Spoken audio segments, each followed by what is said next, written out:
Hey folks! Today, we're diving into the T-Power 12V24V charger for Jackery Portable Power Station Explorer series. This charger is a game changer, compatible with models like Explorer 160, 240, and E300, providing a reliable power source for your outdoor adventures or emergency situations.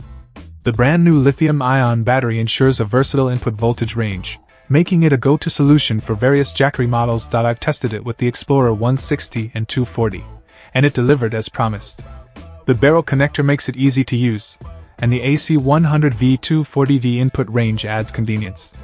It's not just for the Explorer series, it's also compatible with Honda by Jackery HLS 290, giving you flexibility in your power needs. Now, a quick note of caution. With different models available, make sure your Jackery portable power station matches the compatibility list provided by T-Power. In conclusion, if you're looking for a reliable charger for your Jackery portable power station, the T-Power 12V24V charger is a solid choice. Stay powered up wherever you go. Check out the video description for updated price. And thank you for watching this video.